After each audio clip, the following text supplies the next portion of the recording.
태양계에 있는 모든 행성들 중에서 유일하게 누운 상태로 공전하는 행성이 있습니다. 바로 천왕성입니다. 이번 영상에서는 극강의 얼음거인 천왕성에 대해 알아봅니다.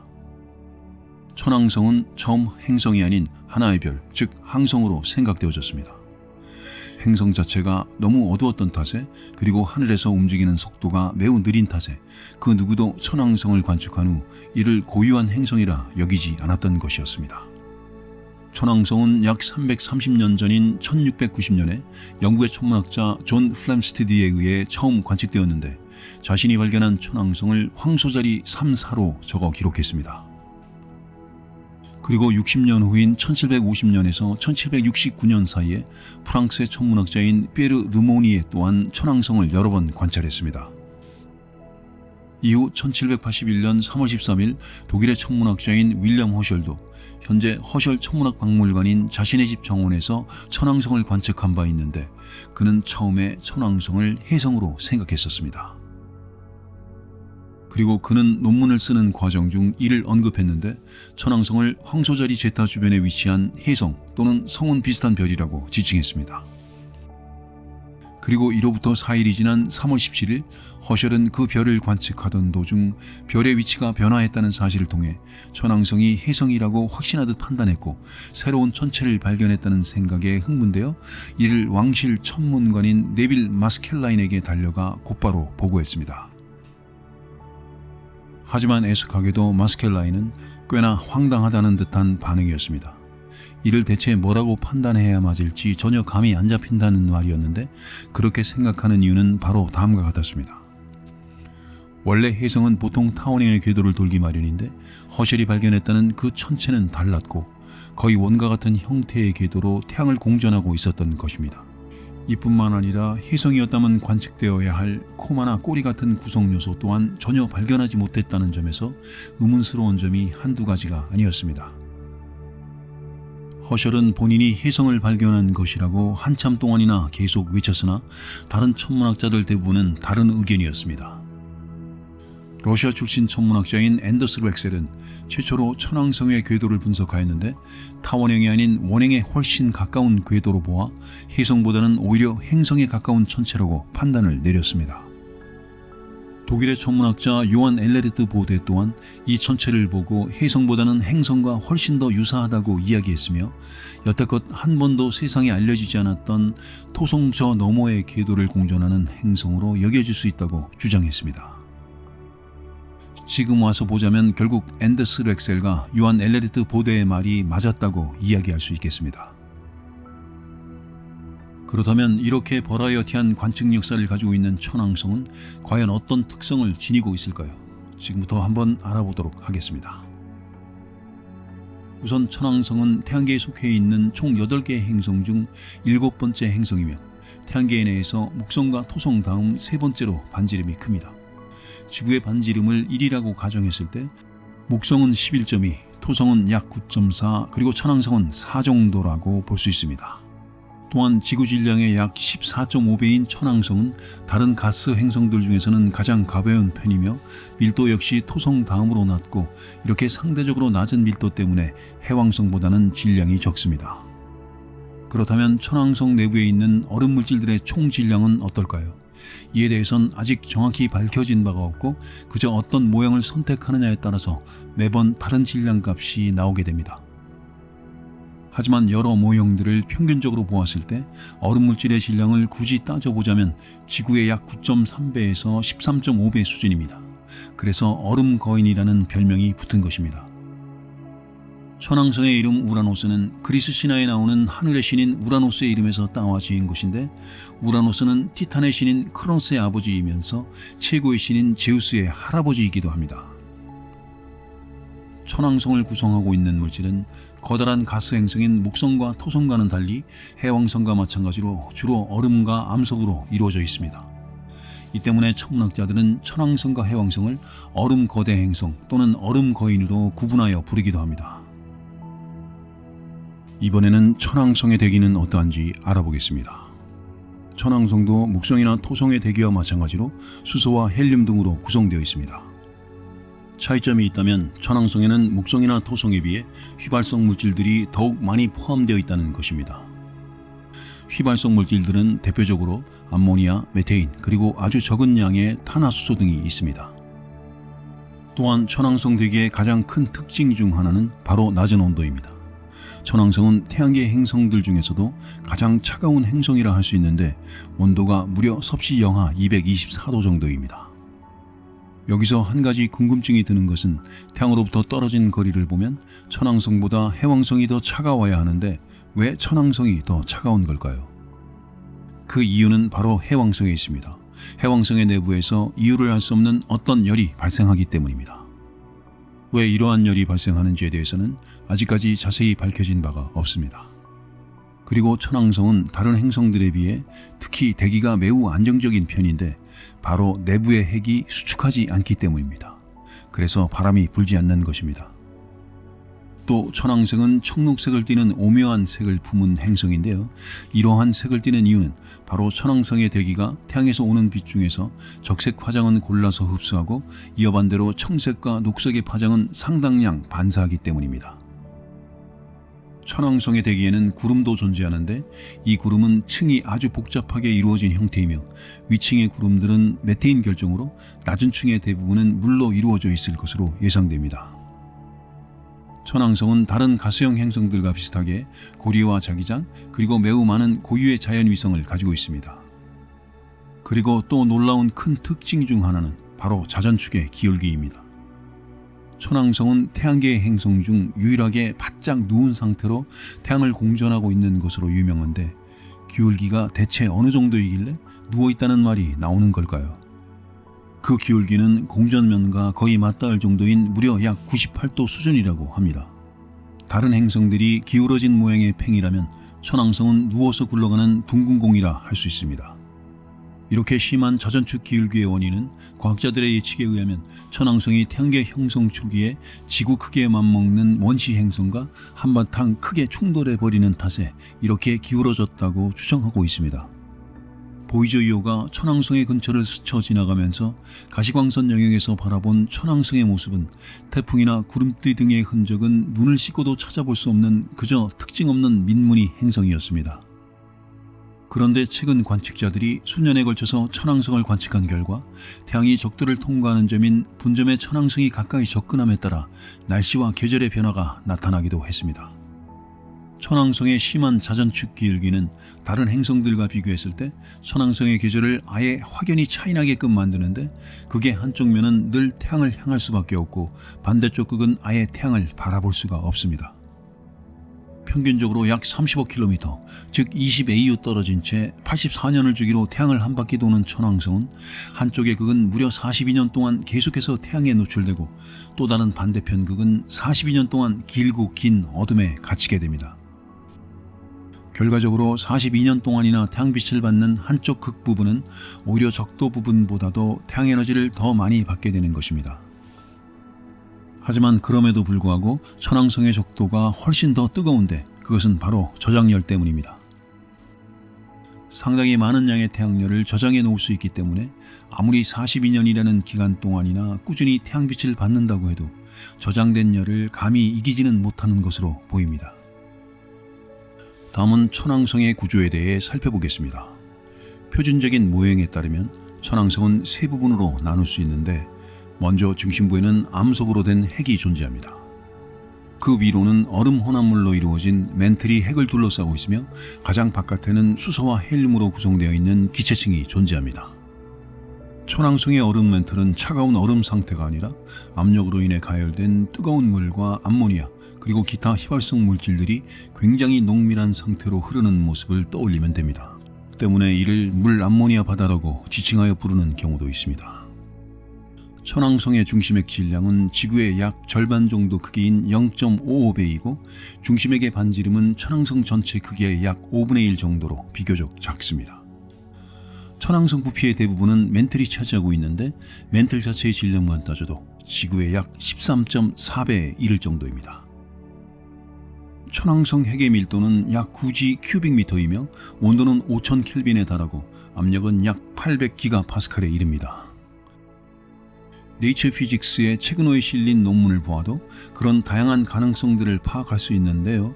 미국 로렌스 리버모어 국립연구소 소속의 존 에거트 박사가 작성한 논문에 의하면 해왕성과 천왕성이 다이아몬드 바다를 품고 있을 가능성도 있으며 그 액체 다이아몬드 바다의 표면에는 반짝거리는 다이아몬드 덩어리들이 무수히 많이 떠다닐 것이라는 주장입니다. 천왕성의 비밀은 계속해서 조금씩 풀리고 있지만 언젠가 지금의 달과 화성처럼 좀 더 주목받는 탐사 행성으로 자리할 날이 올 것입니다.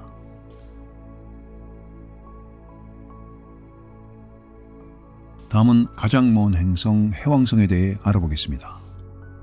해왕성은 태양계의 8번째 행성으로 8개 행성 중 3번째로 무거우며 반지름의 규모는 4번째로 크고 너무 멀어서 보통의 지상 망원경으로는 관측할 수 없습니다. 그리고 다른 여느 목성형 행성들과 마찬가지로 고리를 두르고 있는 모습이지만 그 정도가 해도 너무 얇기 때문에 고리의 관측 또한 쉽지 않습니다. 그렇다면 해왕성은 언제 누구에 의해 어떻게 발견되었으며 어떤 특성을 가지고 있을까요? 해왕성이라는 행성의 존재를 그 누구보다도 먼저 목격했던 사람은 바로 이탈리아의 천문학자이자 물리학자이자 수학자이자 과학자인 갈릴레오 갈릴레이입니다. 그의 관측 그림 자료에 의하면 갈릴레오 갈릴레이는 각각 1612년 12월 28일과 이로부터 약 1개월 후인 1613년 1월 27일에 해왕성을 관측한 바가 있습니다. 하지만 처음 목격하자마자 이건 분명 행성이다 라고 생각하진 않았는데 바로 해왕성을 목성 옆에 붙어있는 붙박이별로 잘못 판단했기 때문입니다. 그러니까 즉 해왕성을 처음 목격하긴 했지만 행성으로서 발견한 최초의 사람은 아닌 것입니다. 그도 그럴 법한 게 그 당시 1612년의 해왕성은 이제 막 역행 운동을 시작하여 방향을 돌아선 시기였기 때문에 겉으로 보기에는 거의 움직임이 없었습니다. 이렇게 미세한 움직임 탓에 이 작은 미동 하나하나를 알아내는 일이 갈릴레오가 가진 망원경으로는 아마 무척이나 힘들 것으로 추측됩니다. 그렇게 약 200년의 세월이 또 흘러서 1821년 프랑스의 천문학자인 알레시 부바르는 해왕성의 이웃 사촌이자 친구인 천왕성의 궤도를 연구 및 분석하여 천문표를 직접 출간했습니다. 그런데 이후 실제로 관측해보니 이게 웬걸? 알레시 부바르의 천문표와는 사뭇 다른 결과들이 꽤나 많이 발견되고 말았습니다. 당시 부바르는 데이터의 차이가 확연한 것에 의구심을 품으며 한 가지 가설을 세우게 됩니다. 바로 천왕성의 근처에는 아직까지는 그 정체를 알 수 없는 어떤 미지의 천체가 존재하며 이 미지의 천체의 중력적 상호작용으로 인해 천왕성의 궤도가 영향을 받는다는 것입니다. 꽤 그럴듯하죠? 이 가설이 제기되고 나서부터 약 20년의 세월이 지난 1840년에는 영국의 수학자이자 천문학자인 존 구치 애덤스가 가상의 8번째 행성이 있다고 가정하고 난 후의 궤도를 직접 계산했습니다. 그리고 나서 이 계산 결과를 왕실 천문관인 조지 에어리 경에게 전달했는데 에어리는 무언가가 부족했던 것인지 애덤스에게 추가적인 해명과 설명들을 요청합니다. 이에 애덤스는 답장을 쓰기 시작하긴 했는데 실제로 에어리 경에게 전달하지는 않았고 이후에는 이 천왕성 미스터리 사안을 그다지 관심 있게 다루지 않았습니다. 그 사이 프랑스의 천문학자 르베리에는 베를린 천문대의 천문학자인 요한 고트프리트 갈레를 찾아갑니다. 이와 함께 베를린 천문대의 연구생이었던 하인리 다레스트 또한 갈레에게 이야기했는데 바로 행성의 시운동적 특성들을 알아낼 수 있다는 이야기였습니다. 그리고 바로 그날 1846년 9월 23일 저녁 애덤스가 예상했던 지점에서 12도 어긋난 위치에서 해왕성이 발견된 것입니다. 별이 아닌 행성으로서 말입니다. 그리고 1846년 12월 29일에 열린 러시아의 상트페테부르크 과학 아카데미에서 행성의 이름을 넵튠이라는 명칭으로 받아들여졌습니다. 넵튠은 로마 신화에 등장하는 바다의 신인 넵투누스로부터 직접 비롯된 것으로 추측되는데 그리스 신화의 포세이돈의 역할과 그 어깨를 나란히 하는 신입니다. 현재 대다수의 나라에서는 해왕성을 넵튠이라고 명칭하고 있고 그리스 로마 신화와 큰 연관이 없는 나라들은 넵튠의 변형된 이름으로 부르기도 합니다. 그중 예외는 바로 한자 문화권 국가들로 대표적인 예로는 일본어와 중국어, 한국어, 그리고 베트남어를 사용하는 국가이며 넵투누스의 역할을 일컬어서 바다의 왕이라는 의미로 해왕성이라고 부릅니다. 해왕성은 1840년대에 처음 그 존재가 알려지고 나서부터 1930년대까지 약 90년 동안은 태양계의 가장 끝자락에 있는 행성이었습니다. 그러나 명왕성이 1930년에 발견되는 바람에 해왕성은 태양계 내에서 뒤에서 두 번째로 멀리 있는 행성이 되었습니다. 그런데 문제는 1992년에 카이퍼 벨트가 발견되고 나서부터 생깁니다. 천문학자들이 명왕성을 어떻게 분류할 것인가를 두고 뜨거운 논의를 벌이기 시작한 것입니다. 하나의 행성인지 아니면 카이퍼 벨트의 여러 천체 중 커다란 천체 하나 정도에 그치는지 말입니다. 국제천문연맹은 결국 2006년 행성의 의미를 최초로 정의 내렸고 명왕성은 외행성으로 다시 분류되었습니다. 그렇게 명왕성이 태양계의 행성지위가 박탈됨에 따라 해왕성은 다시 태양계의 최외곽 자리를 차지하였습니다. 이후 1989년 8월 25일에는 보이저 2호가 해왕성을 관측했는데 이 당시 보이저 2호가 지구에 전달한 해왕성의 많은 사진들은 1989년 미국의 공영방송 PBS의 철학 프로그램인 해왕성 온라이트의 탄탄한 기반이 되었습니다. 해왕성에 접근하던 당시에는 지구와 우주선 간의 통신 시간이 굉장히 많이 소요되어 애를 먹었었는데 신호가 우주선으로부터 시작해 지구에 닿기까지는 무려 246분이 걸렸습니다. 그래서 실시간으로 보이저 2호에 명령하고 소통하는 데에는 무리가 있다고 판단되어 해왕성 탐사 임무의 거의 대부분은 이미 입력된 사전 명령에 따라야만 했습니다. 보이저는 해왕성의 많은 정보를 알아냈는데 먼저 첫 번째로 해왕성이 자기장을 가지고 있다는 사실을 새로이 발견했습니다. 해왕성을 둘러싼 자기장 역시 천왕성의 자기장과 마찬가지로 그 중심으로부터 갈라져 나오기 때문에 자전축에 대하여 크게 기울어져 있음을 알아냈습니다. 두 번째로는 해왕성이 어느 정도의 주기로 자전하는지를 전파 방출 데이터를 통해 밝혀냈습니다. 세 번째로 해왕성에는 우리가 예상치 못할 정도로 매우 활발한 기후 체계가 존재하고 있다는 사실을 알아냈으며 네 번째로 해왕성의 위성 6개와 고리 1개 이상을 관측하였습니다. 이제 본격적으로 해왕성이 어떤 특성을 갖고 있는지 알아보겠습니다. 먼저 해왕성의 질량은 지구의 무려 17배에 달하지만 목성의 질량에 비하면 겨우 19분의 1 수준에 불과합니다. 해왕성의 적도 반지름은 지구의 거의 4배인 24,764km이며 내부를 구성하는 물질들 사이에서 물, 암모니아 등과 같은 휘발성 물질의 비율이 상대적으로 높기 때문에 거대한 가스 행성인 목성이나 토성과 구분해 거대 얼음 행성으로 일컫기도 합니다. 이런 맥락에서 외행성 탐사 부분에 있어 목성과 비슷한 질량 또는 그 이상이 되는 행성들을 목성족이라고 이야기하는 것처럼 해왕성과 질량이 비슷한 전체들을 해왕성족이라는 이름으로 부르고 있습니다. 해왕성은 우리의 맨눈으로는 절대로 볼 수 없는 행성 중 하나인데요. 겉보기 등급이 7.7에서 8.0 사이로 매우 어둡기 때문입니다. 이 정도 겉보기 등급을 가진 천체는 강력한 망원경 등으로 관측해야 간신히 천왕성과 비슷하게 생긴 파란 원반 모양으로 보기가 가능하며 이는 목성의 위성인 갈릴레이나 외행성 세레스, 소행성 베스타, 이리스, 팔라스, 헤베, 그리고 유노보다도 어두운 수준입니다. 따라서 해왕성을 육안으로 연구하는 일은 사실상 불가능에 가까웠고 적응 제어 광학 기술이 적용된 커다란 크기의 지상 망원경들이나 허블 우주 망원경이 개발되기 전까지는 망원경으로 관측하는 것도 매우 힘들었습니다. 이렇게 연구하기에 극악의 환경을 가진 해왕성의 첫 번째 정밀 관측은 꽤나 최근에서야 이루어진 편에 속하는데요. 하와이에서 약 25년 전인 1997년에 처음 시작되었습니다. 당시 사용된 지상 기반 광학망원경은 현재 기술이 발전됨에 따라 해왕성의 시각적인 데이터들을 더욱 상세하고 정밀하게 기록할 수 있습니다. 그리고 2004년과 2005년에는 추가적으로 5개의 작은 위성들이 새롭게 관측되었습니다.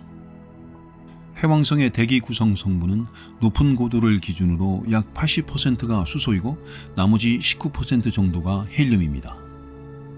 메테인도 해왕성 대기에 존재하긴 하는데 아주 극미량 수준으로 측정됩니다. 그래서 해왕성도 천왕성처럼 대기 중의 메테인이 행성의 붉은 빛을 흡수하여 전체적으로 푸른색을 띠게끔 만듭니다. 하지만 해왕성과 천왕성의 색깔 사이에는 분명한 차이가 존재하는데요. 이는 메테인 성분은 천왕성과 유사하긴 하지만 해왕성에는 메테인과 더불어 아직은 알려지지 않은 특정한 미지의 성분이 깔끔한 담청색을 띠도록 하는 게 아닐지 추측됩니다. 해왕성의 대기는 총 두 부분으로 나눌 수 있는데 바로 대륙권과 성층권입니다. 대륙권은 아래쪽에 위치하여 고도가 점점 높아짐에 따라 온도가 낮아지고 성층권은 위쪽에 위치하여 고도가 점점 높아짐에 따라 그 온도 역시 같이 높아집니다. 해왕성의 대륙권은 다채로운 구름들로 가득 메워져 있는 것으로 추측되는데 상층부의 구름들은 고도에 따라 굉장히 다양한 성분으로 구성되어 있습니다. 고도에 따른 기압의 결과로 암모니아와 황화수소로 이루어진 구름이 만들어지기도 하며 암모니아, 황화암모늄, 황화수소, 그리고 물 등 다양한 물질들로 구성된 구름이 만들어지는 구간도 존재합니다. 그리고 더 깊은 곳으로 가면 온도가 0도씨가 되는 지점인 약 5메가파스칼의 압력에서 수빅 형태의 구름이 생성되는 것으로 추측됩니다. 이때 5메가파스칼이 어느 정도의 압력이냐면 우리의 중지 손톱만한 작은 면적에 무려 460kg의 무게를 받는 겁니다. 실로 어마어마한 힘이라고 할 수 있죠. 우리 인간이 해왕성에 간다면 아마 그 압력을 견디지는 못할 것 같습니다. 해왕성이 얼음 행성이라고 불리는 와중에도 열권은 약 750켈빈으로 굉장히 뜨거운데 아직까지 그 원인은 정확하게 규명되지 않았습니다. 해왕성이 태양의 열을 받아 온도가 높은 것이라고 하기에는 태양으로부터 너무나도 멀리 떨어져 있기 때문에 이 열의 근본적인 원인은 바로 자외선 복사 에너지에 있는 것으로 과학자들은 예상하고 있습니다. 또 다른 가설들로는 해왕성 자기권 내의 이온들이 서로 부딪혀 상호작용함에 따라 온도가 상승한다는 것도 있고 해왕성 내부에서 충격파가 발생해 그 결과로 생겨난 열들을 대기권에 방출하는 것이라는 가설도 존재합니다. 2007년 자료 기준으로는 해왕성 남극의 상층부 대기가 섭씨 약 영하 200도 정도로 다른 지역보다 섭씨 약 10도가량 더 따뜻한 것으로 드러났습니다. 다음으로는 해왕성의 기상에 대해서도 알아보겠습니다. 해왕성과 천왕성의 큰 차이점 중 하나는 바로 기상 활동을 꼽을 수 있습니다. 보이저 2호가 1989년에 해왕성 근처를 지나가면서 해왕성을 촬영해 지구에 전송한 바 있는데 시각적으로 보았을 때 고유했던 천왕성과는 달리 해왕성에는 기상현상이 발생한다는 증거들을 최초로 수집할 수 있었습니다. 우선 해왕성에는 굉장히 빠른 속도의 태풍이 부는데 그 바람은 무려 초속 600m로 이는 음속의 거의 2배에 가까운 말도 안 되는 속도라고 할 수 있습니다. 하지만 이런 바람의 속도에 비해 대기의 흐름은 상대적으로 느린 편에 속하는데 이는 해왕성에 부는 대부분의 바람이 해왕성의 자전 방향과 반대 방향으로 불기 때문인 것으로 추측됩니다. 또한 폭풍도 발견되었습니다. 보이저 2호가 1989년에 관측한 것으로 지름 약 1300km 곱하기 6600km 수준의 굉장히 커다란 대흑점이 발견된 것입니다. 이 폭풍은 고기압성 폭풍 구조로 목성에 있는 대적점과 유사한 형태입니다. 그러나 이로부터 5년 뒤인 1994년 11월 2일 허블 우주망원경으로 관측했을 당시에는 해왕성의 대흑점이 보이지 않았는데 이 대신에 대흑점과 유사하게 생긴 새로운 형태의 폭풍이 해왕성의 북반구에서 발견되기도 했었습니다. 대흑점으로부터 밑으로 쭉 내려가게 되면 또 다른 폭풍인 스쿠터가 존재하는데 스쿠터는 흰색 구름 뭉치로 이루어진 모습입니다. 보이저 2호가 이를 발견했을 당시엔 대흑점보다 훨씬 더 빠른 속도로 움직이고 있었기 때문에 스쿠터라고 이름 지은 것으로 알려졌습니다. 그리고 소흑점도 있는데 이는 저기압성 구조를 띠는 해왕성 남반구의 또 다른 폭풍입니다. 소흑점은 두 번째로 강력했던 폭풍으로 처음에는 아주 어두웠고 검은 빛깔의 색이었습니다. 하지만 보이저호가 해왕성에 접근하여 보니 신기하게도 그 중심부가 밝아지는 모습을 관측할 수 있었습니다. 이번에는 해왕성의 내부 구조에 대해 알아보겠습니다. 총 4가지로 분류할 수 있는데 첫 번째는 해왕성의 상층부를 덮는 대기, 두 번째는 수소와 헬륨, 그리고 메탄가스를 함유하고 있는 대기, 세 번째는 물과 암모니아, 그리고 메탄 얼음을 가지고 있는 멘틀, 마지막 네 번째는 돌과 얼음을 포함하고 있는 해왕성의 핵입니다. 해왕성의 멘틀은 그 질량만 보더라도 지구 전체 질량의 약 10배에서 15배 정도에 달하며 전기 전도성이 높은 유체 형태로 암모니아수의 바다라는 이름으로 과학자들 사이에서 일컬어지기도 합니다. 해왕성 내부를 약 7,000km 정도 되는 깊이로 파고 들어가게 되면 메테인이 분리된 뒤에 탄소가 다이아몬드 결정으로 변해 핵으로 점차 가라앉는 광경을 목격하게 될 가능성도 충분히 존재하는 것으로 예측됩니다. 거의 다이아몬드 바다나 마찬가지인 것인데 물론 우리 인간이 이런 진귀한 모습을 직접 볼 수는 없겠지만 말입니다. 이런 해왕성의 핵은 철분과 니켈 그리고 규산염 등의 물질들로 구성되어 있으며 내부 모형에 따르면 해왕성의 핵의 질량이 지구의 약 1.2배에 달합니다. 해왕성의 기압은 중심에서 측정했을 때 지구 표면 대기압의 약 100만 배인 700기가파스칼 그리고 온도는 무려 5400켈빈에 이릅니다. 지금까지 해왕성에 대해 심층적으로 알아보았지만 역시 천왕성과 마찬가지로 온통 베일에 가려져 있어서 우리는 답답할 뿐입니다. 하지만 이 해왕성을 둘러싸고 있는 온통 우문투성이의 비밀이 아주 조금씩 벗겨지고 있는 것만은 사실입니다. 앞으로도 태양계의 마지막 행성 해왕성의 관측은 계속될 것입니다.